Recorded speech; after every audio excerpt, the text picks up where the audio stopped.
In the dazzling light of a Grand Dupree celebration, laughter echoed through marble halls and crystal chandeliers. Everything seemed perfect until a stranger stepped from the crowd and placed a single letter into Vernon's hand. That moment changed everything. Behind the luxury and the glittering smiles lies a history soaked in secrets, forbidden love, betrayal, and a child who was never supposed to exist. The letter was not just a revelation, it was a curse, waiting 20 years to destroy him. Tonight, we uncover the hidden past of Vernon, the man who built his empire on silence, and the shocking truth that drags him, and everyone he loves, into despair. Welcome to Beyond the Gates, a world where every secret has a price, and redemption comes too late. The night glimmered with false warmth. The Dupree estate was draped in gold and violet, its chandeliers spilling rivers of light over people who had learned to smile with precision. Vernon moved through the crowd like a man rehearsing a dream, polite, distant, and aware that every glance carried a question he didn't want to answer. The champagne tasted expensive but hollow. For a moment, he thought he saw Tamara watching him from the top of the marble staircase, her eyes sharp, assessing, like someone waiting for an old lie to surface. Music fluttered through the hall, strings and murmurs blending into something elegant, almost sacred.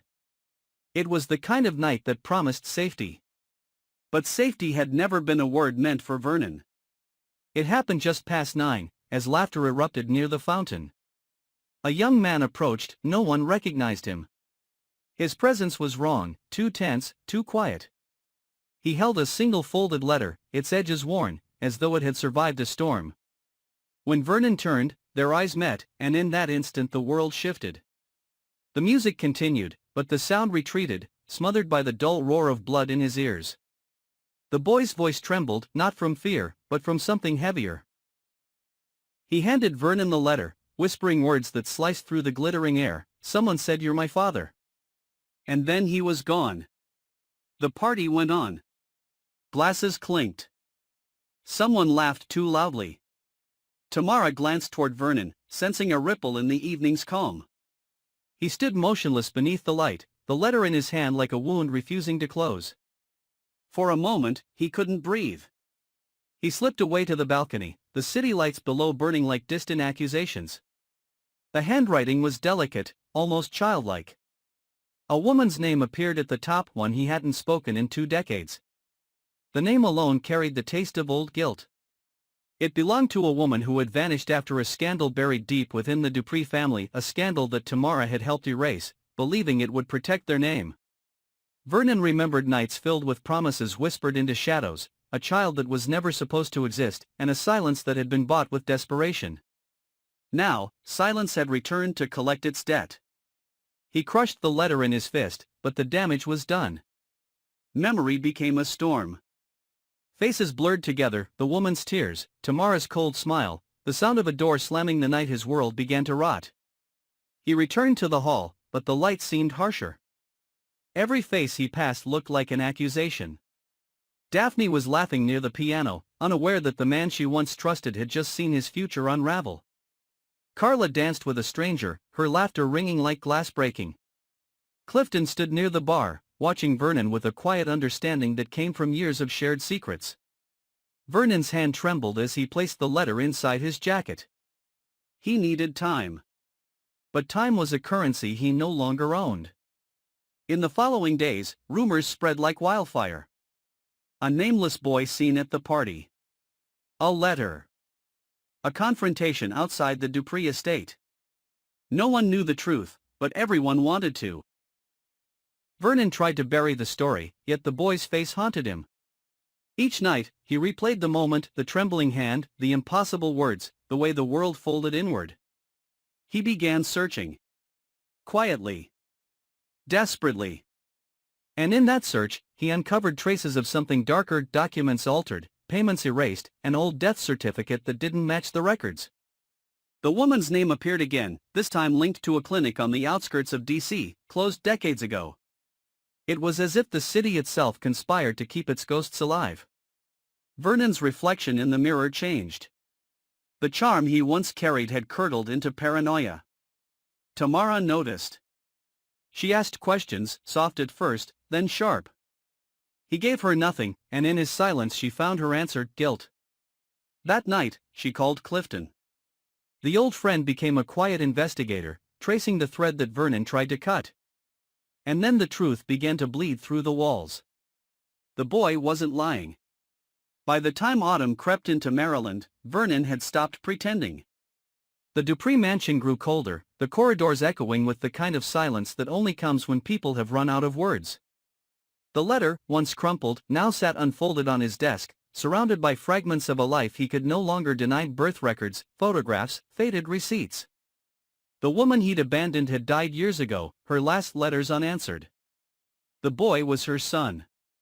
His son. But it was worse than that. The old clinic files revealed something else. Tamara had known. She had orchestrated the disappearance, paying the woman to leave the country. When she didn't comply, other hands had intervened. The death certificate had been forged. The boy had survived.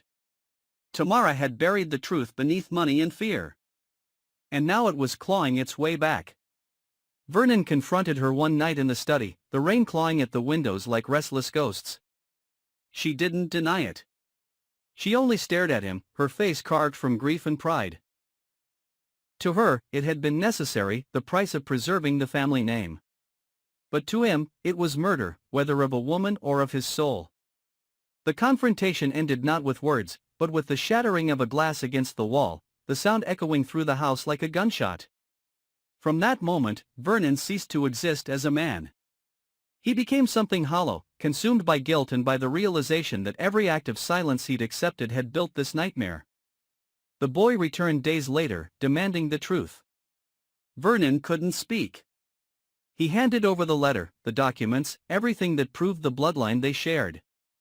The boy's eyes, mirrors of a life Vernon could have had, were filled with disgust. He left without a word. That silence was the verdict. The fallout was immediate. Daphne discovered the scandal through whispers in the press.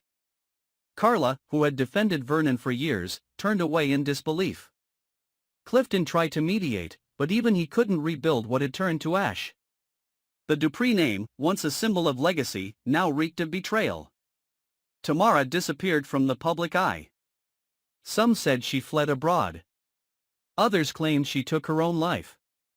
No one knew. Vernon didn't search. He simply moved through the empty halls, haunted by the echo of her perfume and the memory of the boy's eyes. Weeks passed. The world outside continued: parties, business, news cycles, but for Vernon, time fractured. His reflection became a stranger. The estate began to decay, the fountains dried, the roses withered. He stopped attending family gatherings. The staff spoke of seeing him in the garden at dawn, standing motionless, as if waiting for forgiveness that would never arrive. Then came the final blow. A parcel arrived without a return address. Inside, a photograph. The boy, now smiling beside a gravestone. The name on it, Vernon Dupree. His own. That night, Vernon burned the letter, the documents, everything. But ashes have a way of surviving. The smoke filled the study like a ghost taking shape, and in that thick haze he understood what it meant to be truly beyond redemption. The following morning, the housekeeper found the doors open, curtains billowing like shrouds. Vernon was gone. The police found his car near the cliffs outside Annapolis, the sea raging below. No body was ever recovered. The Dupree estate became a mausoleum, a monument to secrets, pride, and ruin. Some say on quiet nights, if the wind cuts right, you can still hear music from that first party: faint laughter, the clink of glasses, and somewhere, the sound of a young man's footsteps, walking toward the light with a letter in his hand. And perhaps that is what it means to go beyond the gates. Not to escape judgment, but to live forever in the echo of what you destroyed. The night the Dupree estate fell silent, the city barely noticed. Parties ended, lights faded, and whispers replaced the music that once defined their name. What remained was not the echo of celebration, but the hollow breathing of guilt and ruin. Vernon's disappearance became another unsolved mystery, one that everyone pretended to forget, but no one truly could. Reporters speculated endlessly. Some said he fled the country, haunted by the child he abandoned. Others believed he never left the cliffs outside Annapolis. But those who knew Vernon truly knew him understood that he was already gone long before his body vanished. His soul had fractured the moment he opened that letter.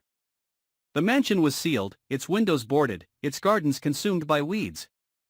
Years later, new owners would attempt to restore it, yet something always felt wrong, a heaviness in the air, as if the walls themselves remembered the betrayal. Servants whispered of lights flickering at midnight, of faint music echoing from the grand hall, of a figure standing by the balcony, staring into nothing.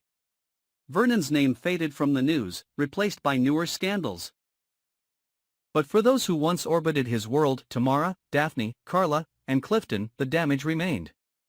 Daphne never forgave herself for defending him. Carla lost her faith and loyalty, retreating from the social circles that once worshipped her charm. Clifton, burdened with knowing too much, drank his way through the years, haunted by the thought that he could have stopped it. And Tamara, if she truly survived, became a ghost of her own making. Some claimed she was seen in Europe under another name, visiting churches and lighting candles for the dead. Others said she sent flowers every year to a grave that bore no body. Whether out of guilt or love, no one ever knew. As for the boy, the one whose name no one dared to speak, he grew into a man shaped by silence. He inherited none of Vernon's fortune, only his shadow. Every success, every failure, carried the weight of a name he never asked for. Some said he refused to claim it. Some said he changed it entirely. Yet deep down, in the private corners of his memory, he must have known, he was the living consequence of every lie the Duprees told. Time moved forward, but history never forgave them. The Dupree legacy, once built on power, wealth, and prestige, became a cautionary tale whispered behind closed doors. No one remembered the parties, or the gold chandeliers, or the laughter echoing across marble floors. They remembered the letter. The boy. The secret. And the man who looked into the eyes of his past and couldn't bear what he saw. Vernon's story is not just about betrayal or loss. It is about how truth, when buried, grows wild in the dark. It waits. It festers. And when it finally breaks through the surface, it devours everything in its path. Beyond the gates of luxury and illusion lies a simple truth: you cannot silence the past. You can only delay its arrival. Maybe that's why his story lingers. Because somewhere, in all of us, lives a version of Vernon. The part that hides, denies, and hopes the truth will forget to return. But it never does. It always finds its way back, in the form of a letter, a voice, or a name we thought was buried forever. So if you ever find yourself standing before the gates of your own secrets, remember this story. Remember Vernon. Remember how easily light turns to shadow when we trade honesty for pride. And remember that sometimes, the most terrifying ghosts are the ones we create ourselves. This was the story of a man who had everything and lost it all to one truth he couldn't face. Thank you for watching. If this story moved you, if you felt the weight of silence and the cost of hidden sins, make sure to subscribe, like, and share this video. Every week, we uncover more secrets beyond the gates, tales of power, love, and the haunting price of ambition. Until next time, keep your eyes open, your heart guarded. And remember, not every door should be opened.